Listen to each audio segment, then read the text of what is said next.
Maka melalui pansus BBM ini kita bisa panggil mantan direksi Pertamina Pak Ahok, yang beliau juga mengkonfirmasi bahwa kalau diundang di tempat ini beliau akan hadir. Kita akan undang mantan komisaris, begitu juga mantan dirut Pertamina Bu Nike, begitu juga mantan dirut-dirut di era ketika dulu Petrol dibubarkan misalnya Pak. Kita juga bisa memanggil produsen booster ron BBM. Jangan-jangan memang Pertamax adalah Pertalite yang diberikan booster. Maka di kesempatan ini juga saya membantah pernyataan PLT Dirut Pertamina Patraniaga ketika rapat dengan Komisi 12. Beliau menyatakan bahwa tidak ada aditif yang bisa menambah RON. Kenyataannya, Pak PLT, kenyataannya ketika Bapak buka Google, ketika Bapak buka e-commerce, banyak sekali perusahaan yang kredibel, yang menjual aditif, yang menjual booster, yang bahkan menjanjikan bisa menaikkan 5 poin. Misalnya dari RON 90 ke 95 yang jauh lebih besar dari Pertamax begitu. Maka saya sangat yakin masih banyak mafia, koruptor, penjahat lain yang masih bercokol di Pertamina ini. Mereka tinggal menunggu giliran saja untuk duduk pada posisi strategis. Yang artinya Pertamina tidak akan pernah sehat, karena di dalam tubuhnya masih tersebar virus-virus yang dorman, sedang tidur dan menunggu time yang tepat untuk bangun, atau bahkan mereka bangun cuman belum ketahuan Pak. Maka kami usulkan panja BBM Pertamina untuk segera dilakukan, untuk mengusut dari hulu ke hilir Pak, untuk melihat siapa saja yang terlibat dalam proses pengoplosan ini Pak. Maka Bapak harus belajar dari Presiden Georgia. Bagaimana Georgia Pak saat itu adalah negara dengan polisi lalu lintas terkorup di dunia. Bagaimana kemudian dengan keberaniannya pemimpin Georgia mengambil satu sikap dalam semalam mereka memecat hampir seluruh polisi lalu lintasnya yang korup. Dunia kaget, bahkan rakyatnya sendiri takut Pak. Takut apa? Takut kemudian ada instabilitas keamanan karena tidak ada polisi lalu lintas lagi. Tapi jangan tahu hari ini Georgia menjadi salah satu negara yang sukses dalam memberantas korupsi. Yang ini harus Bapak lakukan Pak. Mohon maaf, mohon izin tanpa mengurangi rasa hormat saya kepada Bapak. Di samping Bapak Pak Alfian, beliau mantan dirut Pertamina Patraniaga. Bapak percaya beliau tidak terlibat? Saya juga tidak percaya.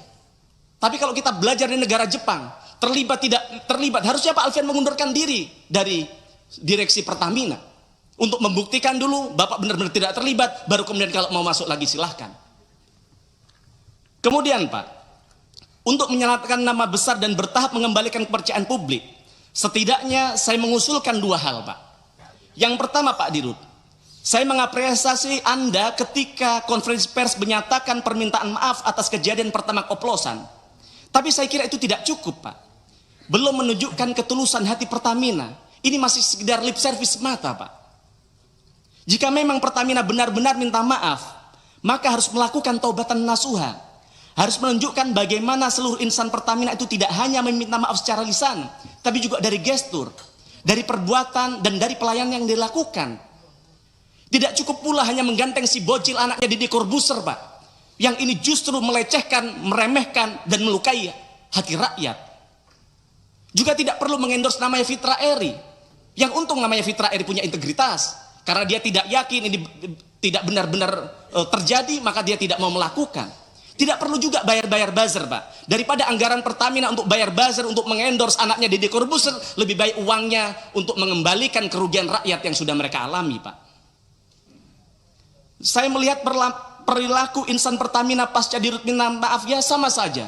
Contohnya itu Bu Korsek Pertamina Patraniaga, kami menyampaikan sesuatu secara resmi bahwa kami akan melakukan sidak fraksi PDI Perjuangan, tapi ada balasan dari beliau, tidak ada. Mas Mufti, iya, aspirasi dari teman-teman sudah terlalu panjang. Sudah terlalu panjang ya, siap. Okay. Sebentar Bu, saya sedikit lagi, tinggal monggo, dituntaskan. Sebentar. Ya, sebentar. Okay. Sampai mana tadi? Nah, jadi maksud kami ada Pak, harus ada permintaan maaf secara konkret kepada masyarakat. Yang kedua Pak, tadi Bapak sampaikan bahwa Ramadan sudah dekat, mudik Lebaran sudah dekat, begitu. Maka harapan kami Pertalite jumlah stoknya harus ditambah, karena kita tidak tahu apakah masyarakat kepercayaan terhadap Pertamax sudah pulih. Karena kalau tidak, mereka akan menganggap bahwa Pertamax hanya Pertalite yang tidak antri.